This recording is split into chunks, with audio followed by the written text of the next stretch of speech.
it's really important to have a plan and understand what your goals are. In fact, my camel out there is suffering right now with a broken back. So I actually found Pepe when it was only a couple of hours old, and I'm like, oh, this is a funny meme. Oh my god.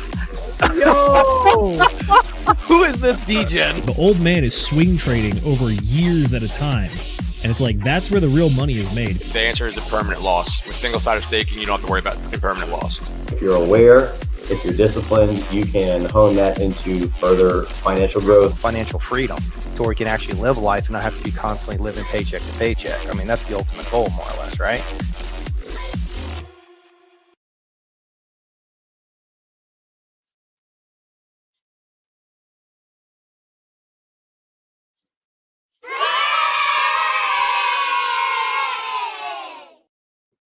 Ladies and gentlemen, boys and girls, crypto degenerates, ducks and squirrels, we have with us today an outstanding guest. You're going to be listening to the fantastic Mr. KG of Internet Money Wallet. A fantastic fellow and gentleman on the Pulse chain. Ladies and gentlemen, boys and girls, for those of you who don't know, my name is Will Stevenson of the Degen Roundtable, and we're going to be doing an excellent interview today. We're super stoked and excited to be talking to the very own KG. He's made some outstanding products in the crypto sphere. He knows some stuff about AI. He knows some stuff about a lot of things, and we're going to be picking his brain. Before we get into KG, I want to introduce our panelists that we normally have, and we're going to save the best for last. But our panelists, starting with Nate Mageddit. Nate Broski, what is new and exciting with you, my friend? How you been? What are you doing? What's up? Oh, well, you know, I saw what KG was doing over here, and I'm like, you know what? It's time to go blue. We're going all out blue, guys. So, hell yeah, we are the blue crew. And yeah, no, not too much is going on. Just continuing work, right? Same shit, different day. So, hey, I'm looking forward to discussing a lot of really interesting things with KG, and especially with like internet money. This is the nice thing about this wallet is that you MetaMask has kind of failed with Pulse Chain, where it's really difficult to use it. And so you really, at this point, there's really only two options. It's like Rabby and then internet money, right?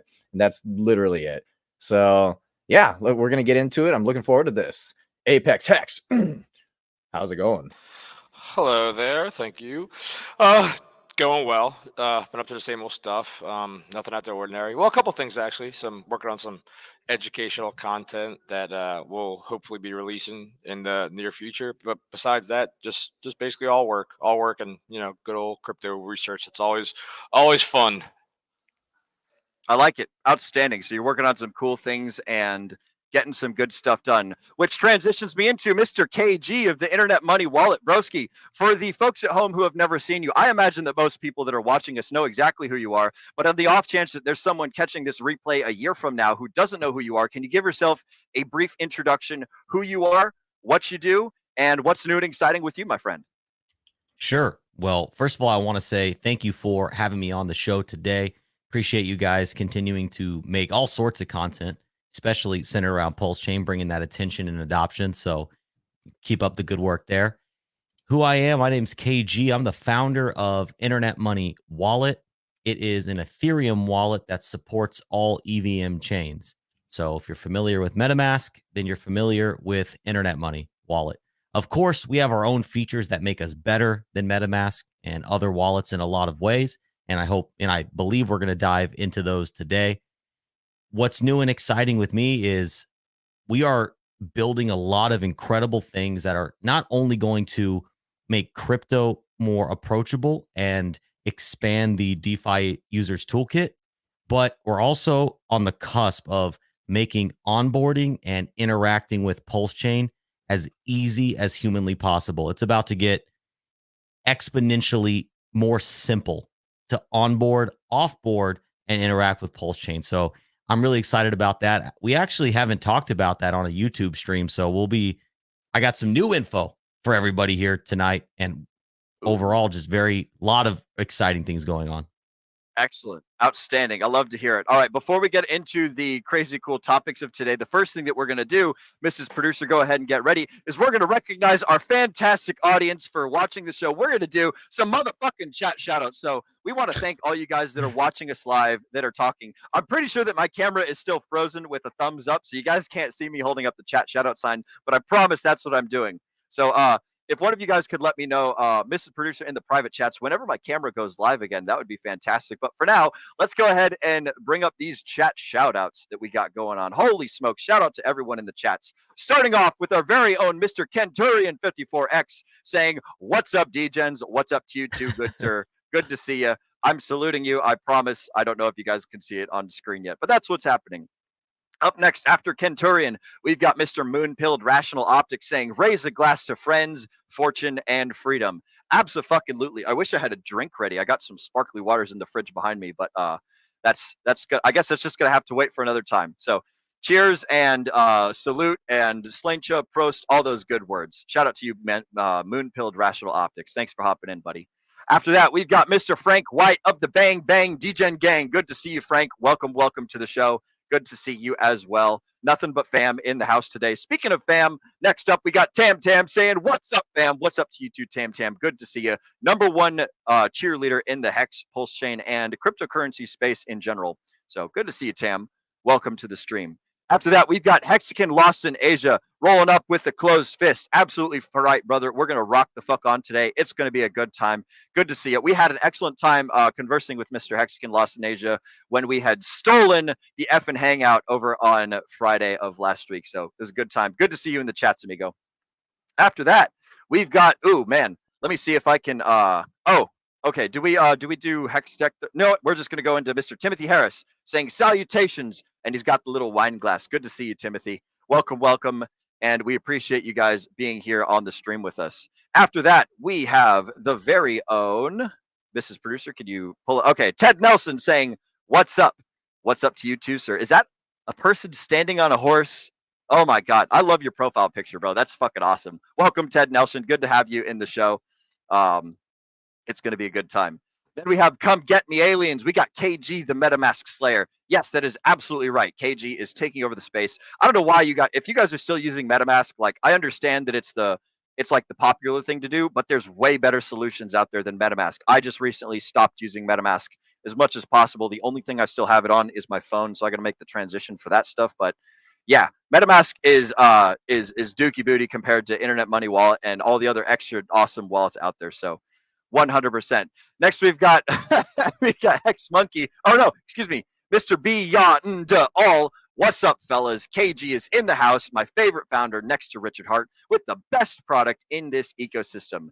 That's a bold claim, and I think that's a pretty damn accurate claim there, Mr. Beyond All. So absolutely, shout out to you, and good to see you. Welcome to the chats. Next up, we've got Hex Monkey Frozen Will for the win. Yes, I am operating out of a shipping container using a little portable cell phone Wi-Fi signal. So I don't know what it is about shipping containers, but where I'm at, it gets really terrible Wi-Fi. So occasionally I will stop hearing everything that's going on stream, and the pictures will still keep on moving on my end. And then I guess the StreamYard like freezes my camera, and I can hear everything that's going on, and I can keep speaking. But like, I don't know, internet problems. What can I say? That's the way that it goes. And then finally, for chat shoutouts, we've got Mr. Hex Deck 16, the Prosperity Project. Looking forward to it. Glad to have you on the show, sir. Welcome, and it is good to see you. All right, and with that concludes chat shoutouts. Thank you all for joining us, whether you're watching us on the replay or whether you're watching us live as we are streaming right now. We appreciate every single one of your time. We know that it's your most valuable asset, and we appreciate you guys spending it here with us. Now, to get into the meat and potatoes of the stream, Mr. KG, we've got some questions for you. So I'm going to toss it over to our very own, the Ascending Man, Mr. Nate McGettit. Go ahead and why don't you take us off and send us in the direction for taking the conversation, broski? Heck yeah. Yeah. When I was going through the black papers, right, I noticed that you and the co-founder had basically kind of like your little log line of who you are, right? And I saw some interesting things, where it's like your background is really diverse. So I mean, it literally ranges from real estate, cryptocurrency, philosophy, poetry, things like that, right? So my question is, how have these different facets of your life influenced your approach to building tools on the crypto space? Sure. That's a great question. I appreciate you letting me speak to the philosophy aspect. So, obviously, experience in crypto helps with building a crypto project. Obviously, real estate helped a lot in the sense that I've been a licensed realtor in my state for almost 10 years now. And leading up to be endeavoring in crypto full time, I was actually coming off my highest producing year as a real estate agent. So I walked away from my growing business to to take on internet money full time. So what I gained from real estate was how to have clients that you grow with, work with on a very sensitive part of their life, right? When someone's buying and selling a home, most often it's the most sensitive transaction that they'll ever make. And for most people, it's the largest transaction they'll ever make. So I really learned how to resonate with people and grow with people. And some clients I've worked with over the years multiple times. So those skills, as abstract as they might seem in relation to crypto, they transferred over because crypto is very sensitive as well. You're dealing with people's money, right? And especially being a wallet, people are housing their seed phrase or their private keys or connecting their hardware wallets into this product. And so that empathy, if you want to call it that, really transferred over to crypto. And then and also just being a business owner and running a business and, all the things that come along with that.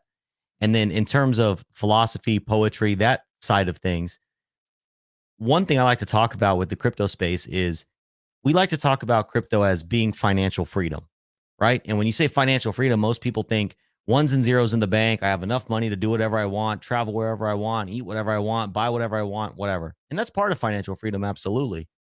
But another part of financial freedom that often gets overlooked is that we were all born into these different financial systems that you were effectively indoctrinated into. How much say did you have over the United States dollar? Even to this day, if you dedicated your entire life to trying to change one little point of the US dollar or of your government's fiat currency, you might be able to make a negligible impact, maybe. But in crypto, you also get the financial freedom of being able to do whatever you want with money. Either some system already exists that you align with philosophically, or you can create that system.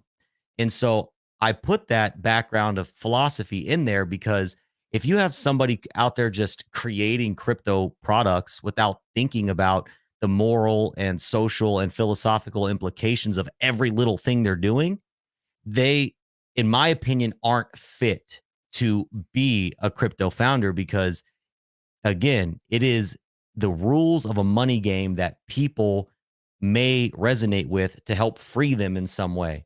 So I think those 3 points answered your question there. Yeah, no, absolutely. Okay, so how about this then? So since financial freedom is a central theme in your work, right? How do you define financial freedom? And what do you believe cryptocurrency is the key to achieving it for as society at large?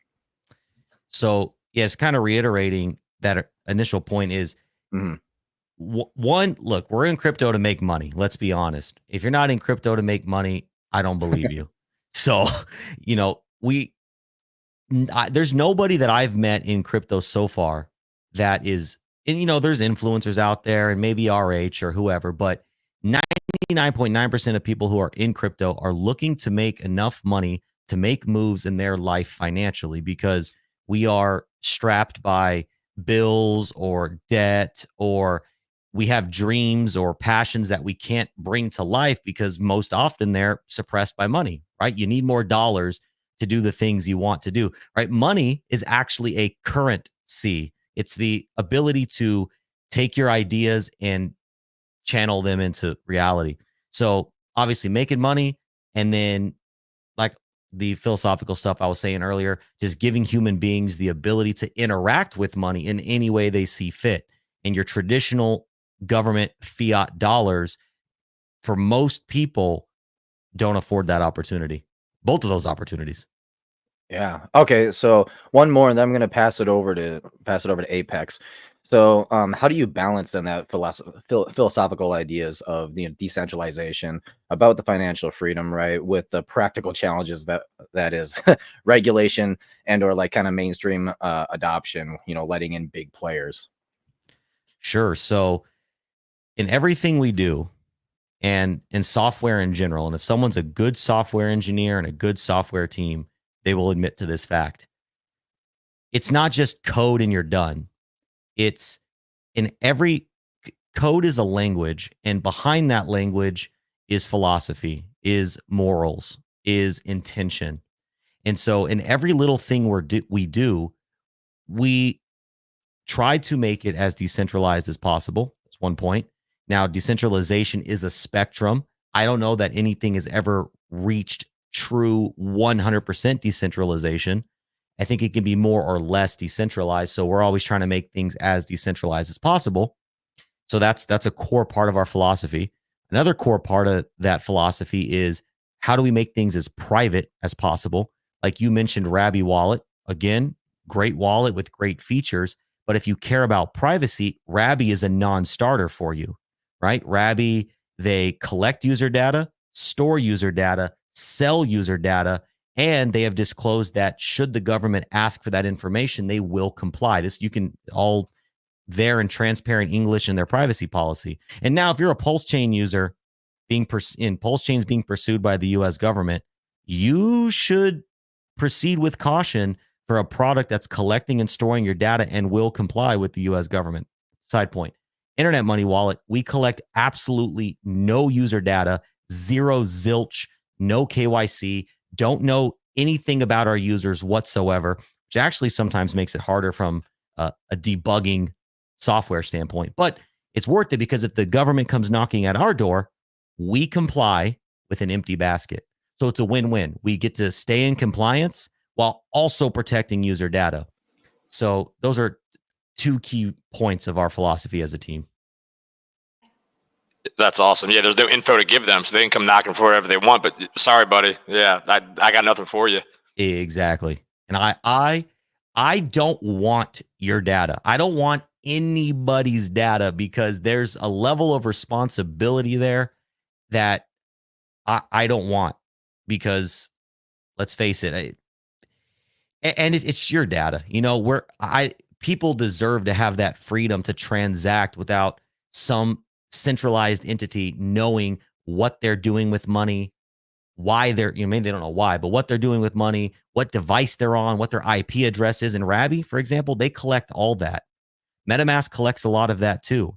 They know IP addresses, user devices. So MetaMask through their RPC settings, that's why they were turning off different countries. So crypto wallets are getting weird out there, and privacy can't be stressed enough. Sure. You took the words out of my mouth. Like the amount of responsibility to have that data on hand and have it accessible to anybody coming to look for it. That's responsibilities, almost putting it lightly. The amount of impact you can have on people's finances, which is exactly basically their lives, is monumental. So yeah, I wouldn't even want to even fool around with that kind of responsibility. But yeah, Nate, good questions, buddy. And KG, great answers. Well, right when we started, you said you had some updates. So should we dive into the tokenomics and we touch on that later, or should we just start off right from the beginning? Like what kind of updates are we talking about? Or you want to save that? That's up to whatever you guys want. I'm here to deliver info and answer questions. So if you want me to dive into some updates, I'm happy to. Yeah. Let's start with the foundational stuff. So that way, there's bound to be people that are going to be watching this podcast brand new that won't know anything about cryptocurrency, won't know anything about wallets and stuff. So let's start from the beginning, and then we'll cover the basics and stuff, and then from there we'll dive into the new stuff and the updates and things. Sure, I think that's a good idea. Well, I guess you kind of just answered my next question, and you kind of partly didn't. What led you to creating this wallet? What was your not just your inspiration, but what was the reasoning and inspiration behind it? So for those of us who are around during the pre-Pulse Chain sacrifice era, you'll remember what a very special time and place that was in crypto. So I found Hex at around 2 cents the first time on the way up to 2 cents, right? Before that first 55-cent run up. And when I was early into Hex, there was kind of just some rumblings about Pulse Chain. The Pulse Chain Telegram group wasn't too big at that time. And a lot of the people who actually ended up building projects and being a part of projects that were founded on Pulse Chain were in that early Telegram group. So we spent weeks and months talking about the game theory of not only the Pulse Chain sacrifice, but the game theory of the forked tokens and what would happen with the initial liquidity and just all these things, hours and hours and hours. There was a point in the Pulse Chain Telegram history where you could have logged in anytime, day or night. There'd be at least 100 people in there talking about all things crypto. So we had wanted to build a crypto product because, you know, insert everything I said here philosophically prior to this. But what was the trigger point for us at that moment in time was when we all realized that Pulse Chain was coming and how cool it was going to be. There was a moment in time where it was almost like a simultaneous realization that everybody said, wait, but things have to be built on it. As silly as that may seem right now today, that wasn't even a focus or a part of the conversation really in the beginning. And so you started to see these pockets of people saying, well, here's an idea. Oh, this resonates with me. Here's what we're inspired to do. And so my partner, Don, he's actually my father. A lot of people don't know that. We're father-son duo here. We come from a background of, you know, sales and business building of things like real estate and, you know, other endeavors. And so it just made sense to us because we're people. We enjoy educating. And in that midst of everybody saying, what are we going to build to help Pulse Chain be successful? The wallet resonated with our philosophies, our morals, and it was the one thing that nobody else was talking about doing. Everybody was talking about all these protocols, but nobody was talking about the wallet that was going to make it easy to interact with all those protocols. So that's kind of how the wallet itself spawned. Sure. Great answer. So I got the wallet like I think day 2 after, like, cause y'all got it on the Apple Store like pretty quickly, right? Yeah, when we started building, we were building for about I believe like 8 months. And then we got listed on Chrome and Android first. And then Apple took a little bit more finessing because Apple is severely undereducated about crypto and they don't care to learn. So it took us about 4 more months to get listed, I believe, on Apple.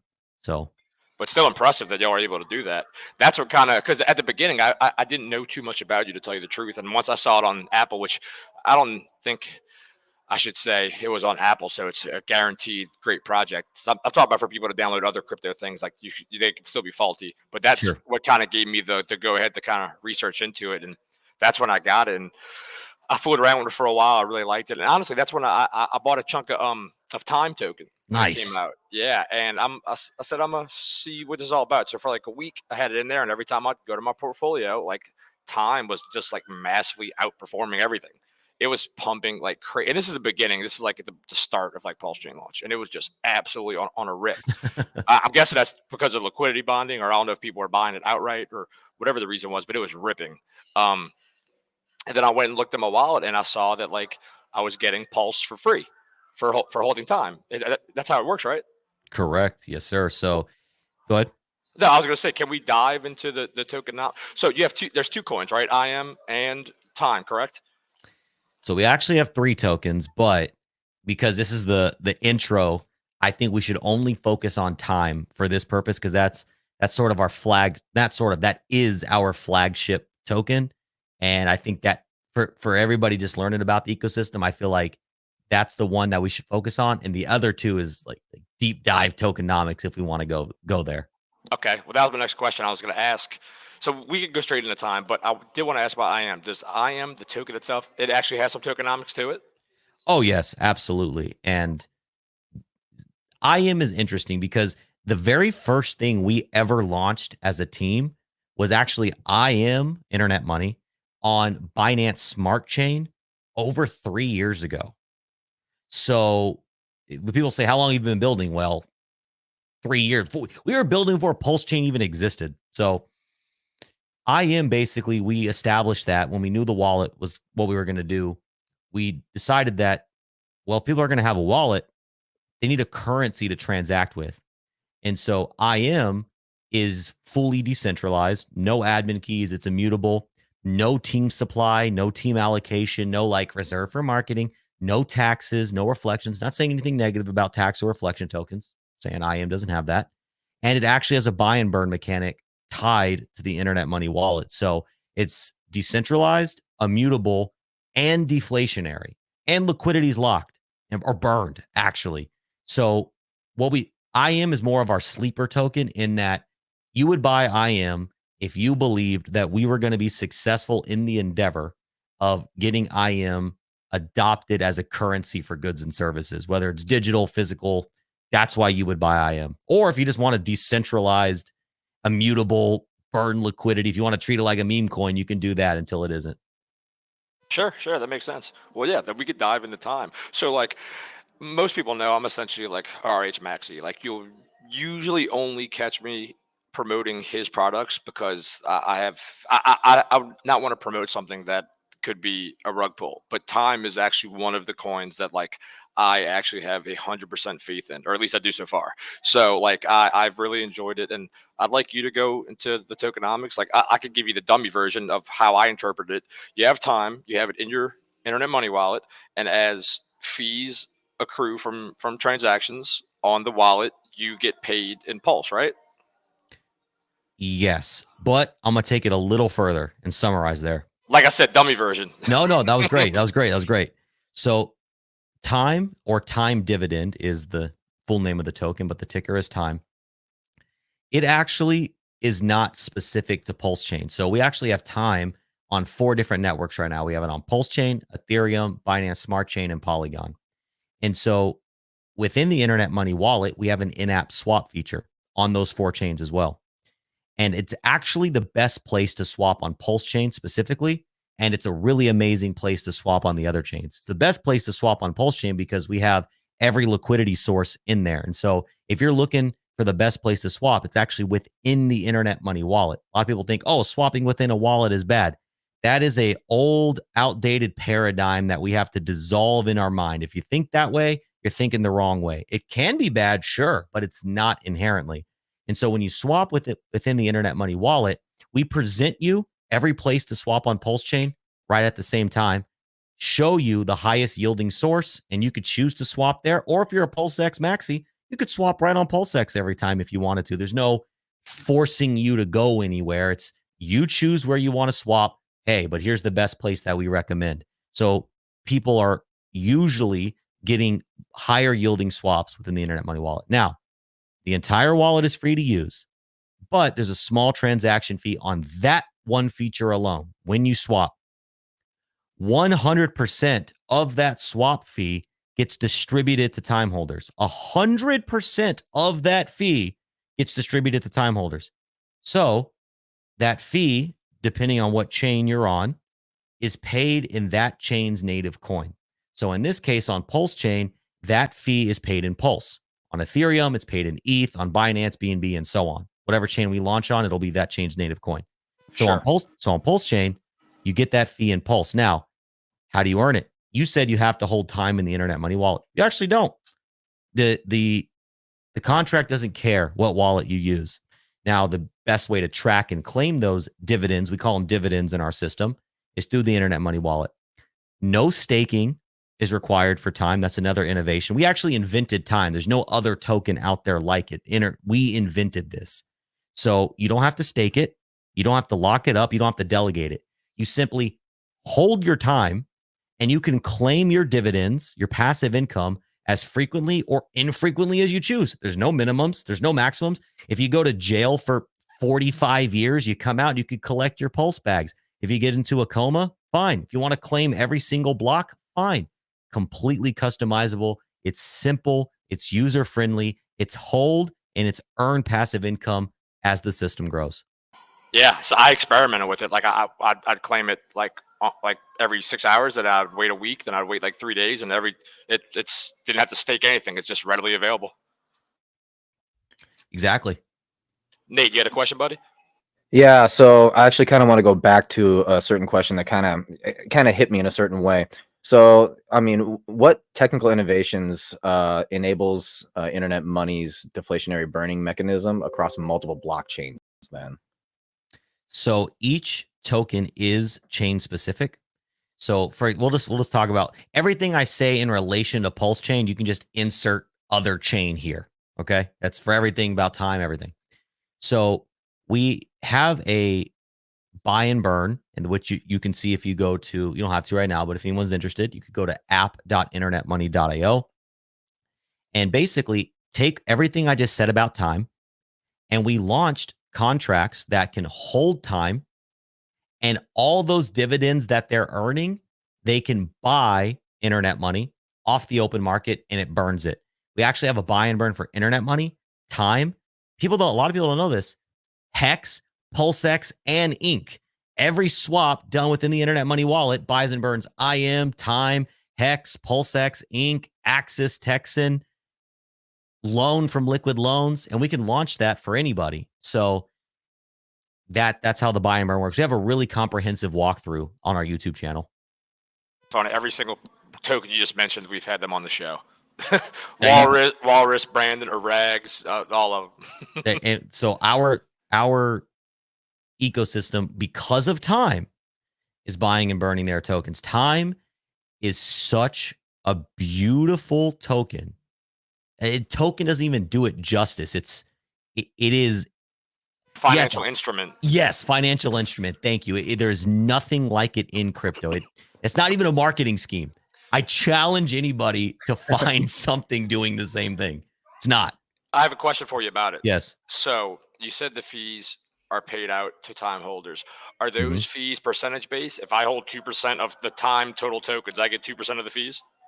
Correct. And let me take that bullish thought and raise you a bullish thought. Because time is being bought and burned, the total supply of time is going down. So your percentage is going up. Your percentage is going up. So not only are you earning passive income, your passive income position is passively increasing. You're getting what's it called? It's basically what oh my God, my brain. What T shares kind of compensate for. Why am I, Jesus Christ, when things build over time, as far as like, holy shit, my brain's not working right now. Good Lord. Like say like No you worries. buy the SP 500 over 7 years. Compound interest. Jesus Christ. Yes. Exactly. It is compounding interest. Yes, effectively. Because a strategy that a lot of people are doing, in our system, we call it the compounding dividend strategy, where people are taking the pulse dividends that they're earning and they're just using it to buy more time. More time. So you're Exactly. like you are just getting more and more and more and more. That's fantastic. Exactly. I still have my little bag. I'm sorry, I cut you off. Go ahead. No, you're good. You're good. Nate, actually, I cut you off too. Keep what you got. Oh, well, I was just kind of curious because, you are on multiple blockchains, right? And so, I mean, it's not necessarily the easiest feat. The majority of creators are going to be sitting on, like, say, Pulse chain alone, right? And they're not going to be going to multiple different blockchains. So I guess my question here is, what challenges were you faced with in synchronizing the burn functions across all these chains? And yeah, how'd you overcome them? Well, that's a great question. And the beautiful thing about our ecosystem being chain specific is the technology on one chain doesn't rely or impact the technology on the other chain. So, for instance, everything I just said about time on Pulse chain is running in its own decentralized immutable silo. And then copy that over to Ethereum. It's running on its own decentralized silo. So there's different amounts of time in the buy and burns, different amounts of the dividends going into the buy and burns, different amounts of tokens being bought and burned. So they're in their own silos, and they, from a technical perspective, don't even know that each other exists. So does that mean that they're technically separate tokens then? All right. So does that mean if I'm using internet money, right?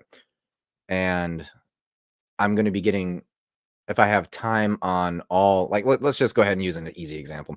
So if I have time on Pulse Chain and then time also on Ethereum, Mhm. and let's say, you know, I've got the same amount worth, right? So would I be receiving like ETH on Ethereum then, and then Pulse on Pulse Chain? Is that how that works? Correct. And so, like, let's just say you had 1% of the supply on each chain. Mhm. You would be earning 1% of all the Pulse generated on Pulse Chain and 1% of all the ETH generated on Ethereum. So it might be more on Pulse Chain one day and less on Ethereum, or what, it's just volume based. exactly. Yeah. So there's arbitraging that you could technically do there based on what's popping first. So the idea is basically this. Well, I mean, you've also got to look at like the pricing that time would be at that point, though, That, too. that was my next question. They like our time prices per network are different. Correct. Yes, they all have their own price. They're not abridged assets, so they're not pegged. They're all their own individual markets. Okay, so they're independent. There's no wrapped this, wrapped that. It is per network specific. Exactly correct. Very interesting. I didn't know that. I had no idea, but now I'm glad I do. So you said it's on Pulse, ETH, Binance. What was the fourth one? Did you say there was a fourth? Yes, Pulse Chain, Ethereum, Binance, Smart Chain, and Polygon. And we're actually, we will, as time goes on, no pun intended, our intention is to launch on other chains as well. Very cool. Very cool. Did we have? Yeah. What's the next ones you're shooting for now? The next chains. The next chain that we have identified is Base. That's the next place we want to go. That's a good one. That'd 'Cause be I a was good thinking one. either Avalanche or Base would probably be your best ones to go to. Avalanche is on that top list. It's the chains we like the most right now are Base, Avalanche, Arbitrum. Oh, Arbitrum. Okay. I was And gonna say then- Solana. Well, that is on the roadmap, but Solana is not an EVM chain, and so that takes other technical considerations. So we do want to go Solana, Cardano, Sui, all Bitcoin, all these other chains eventually, but it's EVM only right now. You'd have to recode the entire thing. Yeah, just another thing. All code, all time.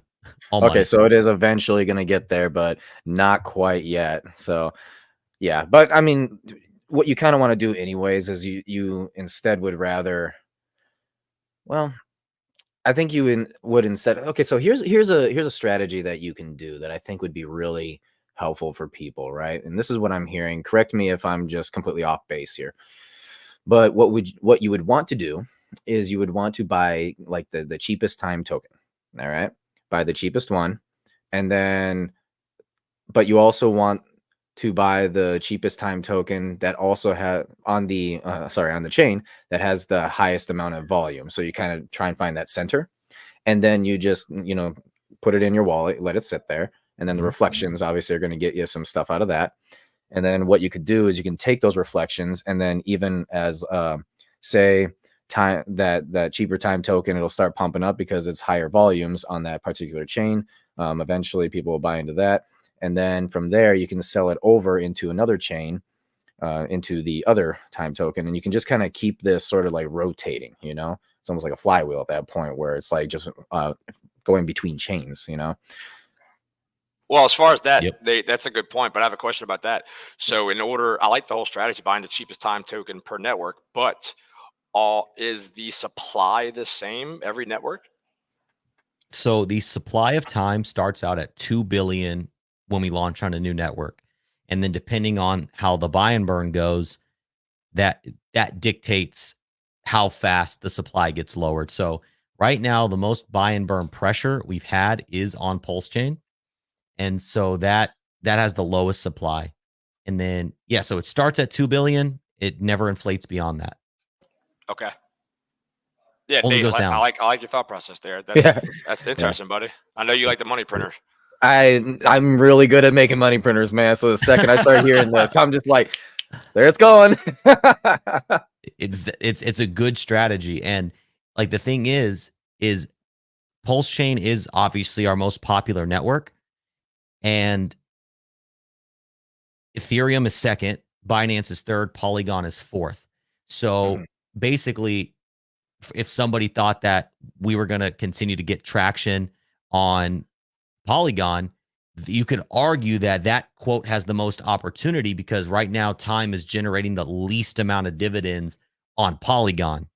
And so, it may not, become whatever. It could go to zero, could be the next best thing since sliced bread.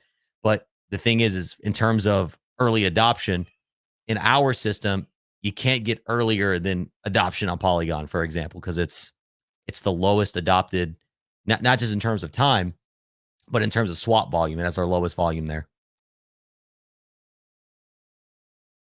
Uh-oh. Looks like he dropped. Oh no, we might have lost him. Ah, fiddlesticks. Dang, I was about to do a question from the audience. He's back. He's back. We have him. Sorry about that. Excellent work. Good. What is it? Fumble and retrieve. Excellent. We like it. We're gonna do a quick round of chat shoutouts, Mrs. Producer. If you could go ahead and get that set up and ready, and then we're gonna end the chat shoutouts with the question from Mr. Beyond All. So, Mrs. Producer, man, shout out to all the folks in the chat. You guys are lighting it up in there and keeping it on fire. We love to see positivity. We love to see productivity. We love to see good information being shared. So keep up all the good work that you guys are doing as audience members, keeping us well informed and just having a good time and a great time. So, Mrs. Producer, where did we leave off with chat shoutouts? We left off with Mr. Timothy Harris. Mr. Timothy Harris, financial freedom. To me, it's to replace my income 2 or 3 times on a long-term basis. Hex crypto will accomplish that for us. Absolutely right. Or, well, we hope it's absolutely right. This is Campfire Story that we all tell ourselves that this is the reason that we're in it. We're all in it for money. We're all in it to make the world a better place. We're all in it to break out of the system that is holding us down. So shout out to you, Mr. Timothy Harris. Good to see you, amigo. Next up, we've got Brendan rolling in, our very own from the Degen Roundtable. He's talking about how he loves that. I can't remember what exactly the comment was. Let me roll on over to the chats. Man, we have just been. I think he was talking about your wig. Yeah, it was either the wig or something about philosophy. So that was, yeah, it could have been the wig. Shout out to Walmart for making this excellent wig so I could pretend to be Macho Man Randy Savage. But good to see you, Brendan. welcome to the chats, amigo. All right, next up we've got El Sizzle. Who believes the hardest? I like that. That's a good little logo there. It's nice and oh, that reminds me of BioShock.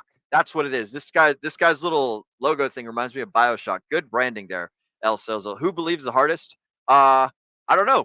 We all probably believe the hardest in our own hearts and minds. And there's no point comparing yourself to other people. You should compare yourself to your past and your own future self. And if you're beating your future self in the present, and if you're beating your past self in the present, or excuse me, you should be beating your past self, and then you should expect that your future self should be beating you. So no point comparing yourself to other people. Compare yourself to your best self. That's why going to the gym, you work on your own PRs. You don't try and lift more than the guy who's next to you. You try and lift more than you lifted last time. So that's my little 5-minute or 5-second philosophy on all that stuff. So well said. Good to see you, El Sizzle. Thank you, sir. Next up in chat shoutouts, looks like we got Mr. Hex Glenn. Hey, y'all. Hey to you too, Mr. Hex Glenn. Welcome to the show. Good to see you. Another regular over here on the Degen Roundtable in the comments. We love to see you, Hex Glenn. It's always good to have you in the chats and everything. After that, we've got Mandolin PS. Hi, that's me. I'm brand new. Thank you. Yes. So this is when I was referring to earlier. We should describe things for folks at home who are brand new, who have never seen anyone here before, who have never heard about crypto before. We should make sure that we cover the basics whenever we're talking about stuff. So Mandolin, good to see you. Welcome to the Degen Roundtable chats. I noticed that she joined the book club as well, the book club Telegram. So I think there's going to be some excellent things going on with the Degen Roundtable in the future. And I'm stoked to have you with us on this journey. So welcome. Next up, we've got our very own, speaking of book club, we've got Farmer J, Mr. Farmer J Brown. Sounds like a scam. I'm going all in. Farmer J, for those of you that don't know, Farmer J is an outstanding human being, a little bit of a troll. He likes having fun. And anytime he has the opportunity to call things a scam and then say he's hopping in it, he takes advantage of it. For those of you guys that don't know, Farmer J is one of the regulars here on the Degen Roundtable book clubs that we do on Friday at 8 p.m. Eastern. So if you guys ever want to check out the books that we're reading of the week, this week it's going to be the book Debt. I'll cover more of that later. But Mr. Farmer J is a fantastic panelist member, and he's joining us oftentimes on the Degen Book Club. So good to see you in the chats, amigo. Next up, we've got Moon Pilled Rational Optics. KG is the first time Is the first time lord. Oh, okay, I got it. First time lord. Yes, you invented time. I wrote down a notes in my little show notes to clip that part to be like, KG is the lord of time, or whatever it was that you said about inventing time and starting time stuff. So I'm gonna see if we can get that in a clip later. That would be super awesome and fantastic. I After prefer that, Time Wizard. Time Wizard. Okay, excellent. I like that. The Time Wizard. Yes, bringing time to all the chains and all the blockchains, and just scooping it out and serving it up to the public, ready for consumption. I fucking love it, bro. That is excellent. Next up in the chat shoutouts, we've got Funkmaster Hex. Ladies and gentlemen, good evening. Good evening to you too, sir. It's good to see you, Funkmaster Hex, always with the drink at the end of his chats. Love to have you in the show, amigo. Next, we've got Rocket M-O-B. Wow, Rocket. I'm guessing that he just got me to shout out some coin or something. So congratulations to you, sir. To you, sir. If it's a coin, then you tricked me. If it's not a coin and you're hoping that we all go to the moon, then yeah, that's the goal, buddy. We're hoping that we all go to the moon, and it's going to be a good time, and I can't wait to see all of you guys. Next up, we got Don Montoya saying that time on Ethereum and Binance Smart Chain is very cheap. So if you guys are looking to get some time at a discount compared to Pulse Chain and Polygon, then it sounds like time on the BNB and on the Ethereum chains are the way to go. Now, you will be paying different fees with the gas tokens because Ethereum's a little bit more expensive, and Binance, they do their own thing over there. But it's good to know that there's a, I don't know if arbitrage opportunity would be the correct way to describe that, but if you're looking to get time token and you're looking to get it at a discount price, or you're looking to get it cheaper in one place than you can another, I don't know if they're necessarily cross-platform comparable or something like that. But if you want to get more of the tokens, then that's where you can go to find it. Next up, we've got Pulse Jitsu with Fast Abdul, Mr. Fast Abdul, the one and only camel trader, asking to tell him our secrets. So yes, you will be sure. They're not really secrets, but we'll give you some damn good information, Mr. Fast Abdul. Welcome to the show. Good to have you. Mr. Fast Abdul's been in the space for a long time. And then we're going to go with Mr. Don Montoya. Shout out to Don Montoya with the $10 super chat. Did you know that Internet Money Wallet doesn't collect any data? Yes, that is fantastic. And that's an excellent point. It's such a good point that he paid us $10. Well, he paid us $6 and he paid YouTube $4 to say it. So shout out to you, sir. We love your super chats. Thank you very much. That is going to be money well spent, probably on beers for the team or something like that. I'll let you know when we spend it. But thank you for the point of information. And that's absolutely right. Internet Money Wallet does not collect data, unlike MetaMask, unlike Rabby Wallet. I don't know how many wallets are out there, but a big part of the cryptocurrency ethos is privacy, sovereignty, and you don't get those when people are collecting all of the information that you have. So choose your tools wisely. If Rabby Wallet and MetaMask Wallet are the things for you, then understand that this is just part of the process and part of the things that they do. And if you want no data collected, then hey, Internet Money is a good place to go. And then we're going to finish up chat shoutouts with Mr. Beyond All's question. Is it good, or it's good to be in major chains, but what is Internet Money doing differently to get the word out about the best versions of wallets? And I'm guessing MetaMask or something like that. So he's asking you a marketing question, would be the general gist of it. Mr. KG, do you want to go ahead and take it away? Sure. So marketing is sort of an abstract question because it's a culmination of everything we're doing, right? Time actually serves as a great marketing tool, and it's a marketing tool that no other wallet has at this time. What does time grant us? A dedicated user base that is incentivized in the wallet's growth. 100% of the revenue our wallet generates is distributed back to time holders. 0% at MetaMask, 0% at Rabby, 0% everywhere else I know of. So that is one thing that cannot be overlooked. That is a core part of us growing as a product. Now, we also do a lot of social media marketing, YouTube marketing. For those who follow the Internet Money channel, especially on YouTube, we'll see all the different tutorials that we've done. We're doing product interviews, and it extends beyond Pulse Chain. We're networking in all different types of ecosystems. So we are establishing a community base in all these different chains. And one thing that we've identified is really strong is going into these other micro communities. Because if you just go onto Ethereum, you're kind of just blasting a shotgun into the dark. Whereas if you go to these other micro communities, you can be a big fish in a little pond. And so we've established ourselves in a few of those, and we're going to continue to do that. We have other plans in the future that I don't want to talk about right now because I don't want to set expectations, but we believe will be very good and profitable. And then you have all of your basic things like paying influencers to talk about your product, right? Not just in crypto, but in general. That's just how the influencer space works. Most influencers want to get paid to talk about products. So if you're out there listening to influencers, they're probably getting paid. Just know that. Paying for other social media marketing, and also focusing on SEO, which if you're not familiar with SEO, that's how when you're out there searching for things on the internet, they pop up and get suggested to you. Focusing on ASO, which is App Store optimization. So when people are going to your app stores and they're looking at, a crypto wallet, internet money comes up. They don't have to specifically search internet money wallet or Pulse Chain. So there's a combination of incentivization, organic natural growth, and then also paying to play like everybody else. And, taking over MetaMask is a bold claim.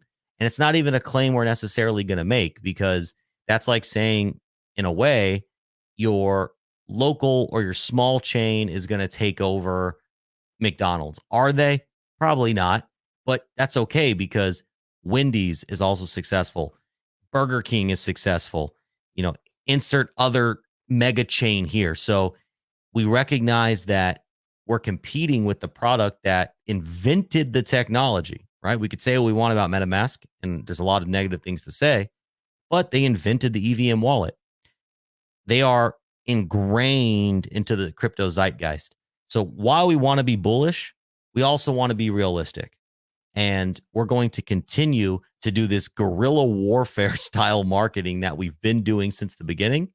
Right now, we're averaging about 80 new downloads a day. And we've been sustaining that number for about 6 months. So our growth strategy is working, and we'll continue to implement, and we'll continue to expand upon it. I like That's that. fantastic. Go ahead, Nate. Yeah, no, that was fantastic. Actually, I wanted to kind of take this back over to what you were talking about with getting involved in the communities and micro communities and all that. So how about this then? Here's a question: in your journey as a community builder, team leader, whatever, what have been the most significant challenges in fostering a sense of like unity, right, purpose, just getting the word out there? Sorry, how are we going to foster doing that? Yeah, no, what is your biggest challenges when it does come to fostering it? I got you. Sorry, you cut out just a quick second there for me. So the biggest challenge really is getting the people that have the attention to really talk about the product. Because if I'm out there, and by the way, Don Montoya is the co-founder. If it's just Don and I out there talking about how great our stuff is, well, that can go far, right? That's how Richard sort of ignited everything, is he was out there talking about how great everything was. But then what followed suit was people realizing how awesome everything was and then propagating that message. So our biggest challenge right now is people, especially the bigger influencers in the Pulse Chain community, they like to pretend like we don't exist. And to a degree, I can't quite figure out why. And so they know we exist. If you're in Pulse Chain at this moment in time and you don't know we exist, you're new. Welcome to Pulse Chain. But that's been our biggest challenge, is getting the bigger influencers in our community to support us. If we were able to accomplish that, then, and I understand, why they might not, there's risk in talking about a quote newer product. We've been on the market for over 2 years now, so we're not brand new, and Richard has tweeted about us. So, take that for what it's worth. But if we could get the community at large to not be internet money maxis, but to put internet money in their rhetoric when talking about wallets, that would be an incredible launch pad for us, which would enable the entire Pulse Chain community to grow. Which I think this is a great time. So to ultimately answer your question, but to talk about the exciting updates that we have, if that's okay with you. Yeah. Okay. Let's do it. Okay. Because this is a challenge. So if we could overcome our greatest challenge of the people in our community with the most attention, bringing internet money into their rhetoric, yes, of course, it would be good for us and it would help us Launchpad, but it would also help the entire Pulse Chain community Launchpad, because the biggest updates that we're having right now is we're the only wallet in existence native to and optimized for Pulse Chain on Android, iOS, and Chrome. Fact. And right now, we are one of the easiest ways to onboard and interact with Pulse Chain. What we have in beta at this moment in time, and we are working towards getting it out to the public, is an in-app cross-chain swap. So in a very short time, you're going to be able to, from 19 other blockchains, swap right into Pulse. So when you're out there onboarding, if you're talking to crypto people on ETH, Base, have you ever heard of Chili's chain? I didn't until I have heard of Chili's. That's where you do you did the sports. There was like sports soccer teams and shit. So I don't know too much about it, but the point is you were going to be able to swap from Chili's to Pulse Chain. Okay, you're going to be able to swap from Moon River to Pulse Chain, Base to Pulse Chain, 19 different chains right into Pulse Chain. So, and then right on the tail end of that, we're working on fiat on ramping and off ramping, not only into Pulse Chain but into many other blockchains as well. So if the community at large can help us overcome our biggest obstacle, it ultimately elevates the entire community, because pointing people to MetaMask, pointing people to Rabby is not what is best for the community. From a privacy standpoint, they're collecting your data, selling your data, complying with governments. But from an ease of use standpoint, we are on the cusp of, if you're pointing somebody to any other wallet for Pulse Chain, you are doing that user and the entire community a disservice, because there will be no easier way to onboard or offboard with Pulse Chain than the internet money wallet. So that answers your biggest obstacle question, while also talking about the exciting things that we have coming very soon. That's awesome. You just kind of took the words out of my mouth. So, supporting the future of internet money is bullish for the entire Pulse Chain ecosystem. Correct, because if you're out there, and I'm interacting with people on Pulse Chain, internet money is actually onboarding into Pulse Chain. I can't back this up with data, but I find it hard to believe that there is another project doing it more, just by the anecdotal evidence that I see. We are probably onboarding more people into Pulse Chain than any other community, because all day in our Telegram chat, we'll have people asking us questions about Pulse Chain. If you look at shared groups, they don't have any Pulse Chain groups, but they're learning about Pulse Chain through internet money. They're probably coming from Binance or Ethereum or Polygon or whatever, and they're finding the wallet that's suiting their needs. And because we're native to Pulse Chain and Pulse Chain centric, they're learning about Pulse Chain. Yep. So what all these communities have that has made them, that has been a key factor in them being successful crypto communities, is they have a wallet that is tailored to their unique needs, because all the dApps, all the coins, or tokens, all the projects, whatever, your 99.99999% of users are going to use a wallet to interact with them. So it behooves everybody to have a wallet that is tailored to your ecosystem.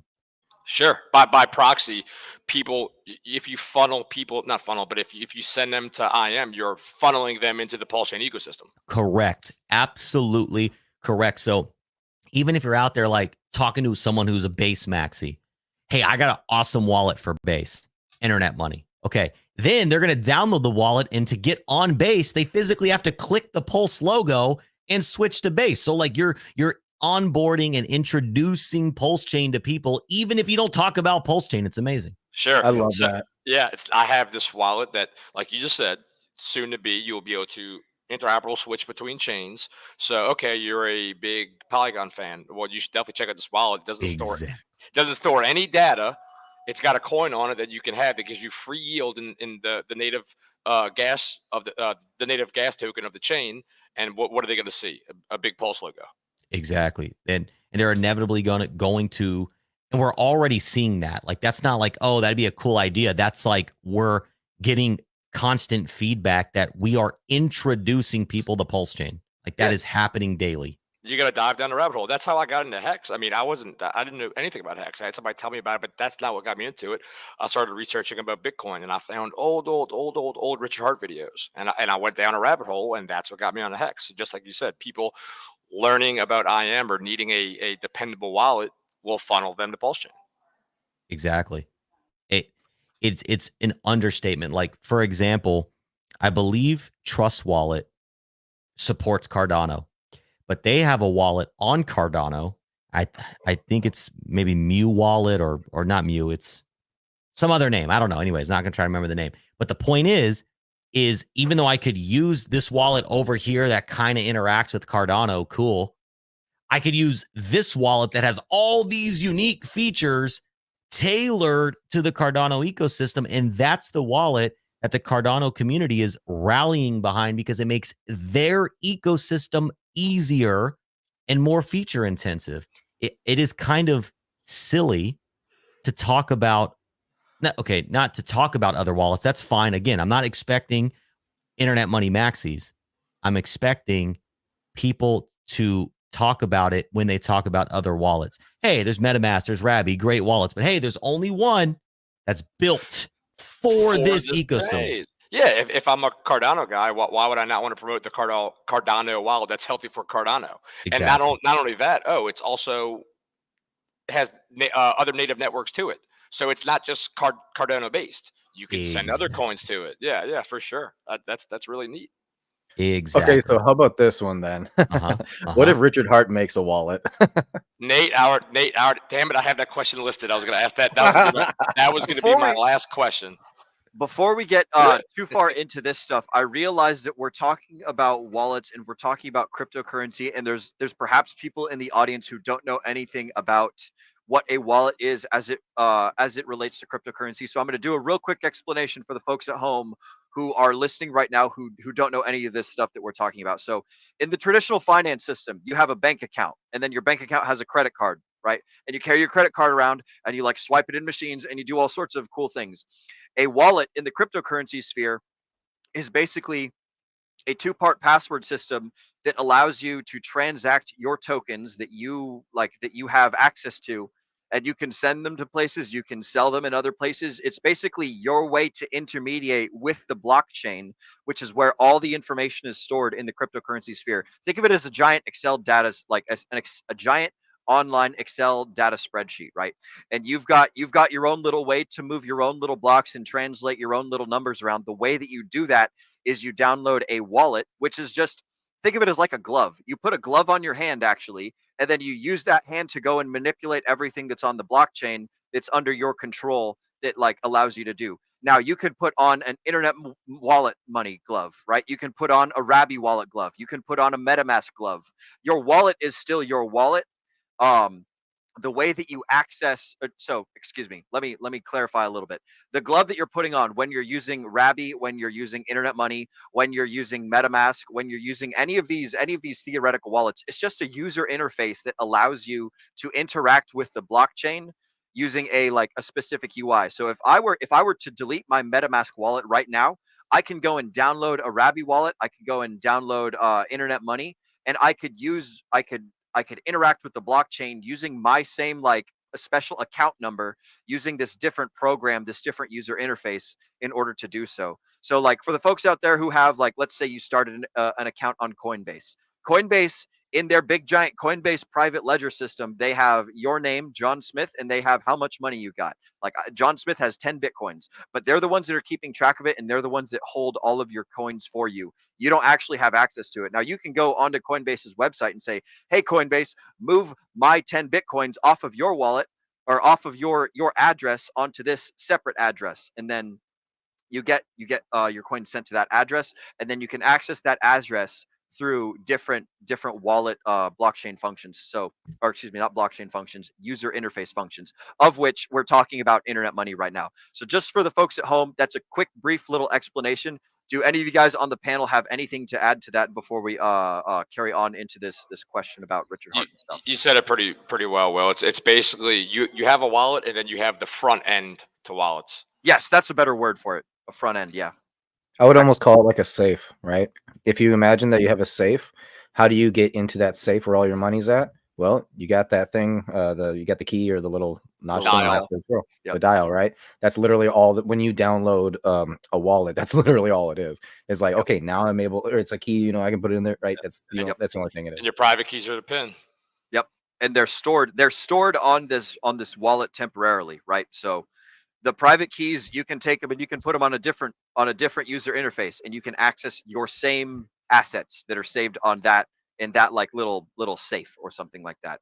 But the way that you interact with it is by using these wallets that we're talking about. So internet money is the topic of conversation. So I'm gonna go ahead and throw it back to Jeff to re-ask your question, or Jeff and Nate, you guys both asked the question. So I'll go ahead and pose it to Mr. KG since I didn't come up with it. What are your thoughts your thoughts? We actually have a question in the chat. I think maybe we should we answer do? first. Yeah, and then we'll slide on to this. Oh, you talking about Yellowtails? Yeah. Okay, Mrs. Producer, can you bring that up? How can we trust internet money to hold people's life savings? That's a good question. KG, you want to take this one? Oh, absolutely. I'll take any question. Like I said backstage, I'm an open book. I'm not afraid to go there. Hell yeah. So you not only should not trust internet money, you shouldn't trust any wallet in crypto with your life savings. If your life savings are in crypto, you're doing it wrong, my friend. But why you can trust internet money wallet alongside above some other wallets in crypto in general, one rule I like to say is don't invest what you can't afford to lose. I'm sure you guys have heard that one. So please don't put your life savings in crypto. Okay. It's general. Call that financial advice if you want. I don't care. Don't do it. Don't mortgage the house, probably. Okay. Internet money. What we've done is we have a few security steps, some of which I cannot talk about because that would, by nature of speaking about them, compromise them. But the ones that I can talk about are we're fully open sourced. So you don't have to trust me. You don't have to trust anybody on the internet money team. Please don't trust me. Get out of the habit of trusting people. Don't trust anybody in crypto. 90% of people out there are trying to steal your loot. Don't trust them. But if I may jump on that real quick, just to kind of clarify. So when he says don't trust, what he means by that is take what we're saying as information that you can use to then go study and say, hey, was he saying the right thing? Was he saying the truth? Or is he trying to trick me? That it's not like, KG, when you're talking here, I'm trusting what you're saying, but it's also because I have knowledge up here that I know what you're saying is correct. Right. So for other people who don't quite know, for them, okay, now you go and research after I've told you. Okay. Okay. Thank you. See, sometimes I can be so deep in the crypto weeds that no, thank you for pulling me out. So great point. Let me rephrase. Don't trust, verify. So yes, take what everybody is saying on this panel. Trust, believe it. But before you act on that information, go verify that information for yourself. Now, if you were to say, well, hey, KG, I'm not a developer. I can't go review code. That's understandable. But you can either hire a developer to go review the code. But what the code being open source means is that we don't have anything to hide. You can see somebody else that does know what they're talking about in terms of, or can read the code, can go and verify that everything we're saying is true. Or if it's not, it's out there for the public to call us out on it. So that's why open source is so important, because the code you're interacting with when you use the internet money wallet is out there to be reviewed and scrutinized by the people who can review and scrutinize it. We've also, the internet money wallet at this moment in time has undergone 2 security audits, and you can view both of those security audits and all of our code just by going to internetmoney.io. Also, another security feature that we have, and people don't give this one too much credit when thinking about other teams, okay? Rabby is a product built out of America. It's actually built in China. MetaMask is largely built offshore as well. So take that for what it's worth. But our team are all American. So they are 100% doxed. We know where they live. We know their social security numbers. We know more things about them than a lot of other people probably know about them. And why that's important is Now, it's not going to stop somebody from doing a bad thing, like putting something malicious or dangerous in the code. But what it will do is if somebody on our team puts something malicious, bad, or negative in our code, we would know exactly who they are. We would know exactly where to find them, and they would be subject to the full persecution of the American law. Now, literally. So we actually pride ourselves on that being a security feature, because when people are offshore, they're subject to different laws, different rules, and you can't quite go after them in the same way. So to summarize all that is, don't put your life savings into crypto, but why you can trust the internet money wallet with your finances is that at this moment in time, we've been on the market for nearly 2 years, no exploits. Our code can be verified and audited at any time by anyone. You've been audited twice. Those audits are public. They're great. They passed. It looks amazing. You can read them for yourself. And everybody we have on the team, they're effectively security audited themselves. So, and you can also remove one layer from the wallet of using a hardware wallet. For those that don't know what those are, we could dive into that later. But if you're using our Chrome extension, you can use a Ledger or a Trezor, and that takes the onus off of the Internet Money Wallet completely. And if you're not using a hardware wallet, something that Will said a moment ago, and I'm glad he brought this up, was that the seed phrase and the private keys are stored on the wallet. While you could say that technically, they're stored only on the user's local device, and they are encrypted. So it's not like, even if I had my Internet Money Wallet on my Android and on my Chrome extension, they're not even communicating with each other. Everything is stored locally on the device. So that's actually a question that's hard to answer with a short answer, but I hope you find that answer satisfactory. Yeah, no, absolutely. So I actually kind of want to take us back just a little bit, because if you remember, Frank was talking about A1A, right? Mm-hmm. And he mentioned that time token was a lot like A1A. Now, I'll go ahead and preface this with A1A and time does have the reflections side of it, right?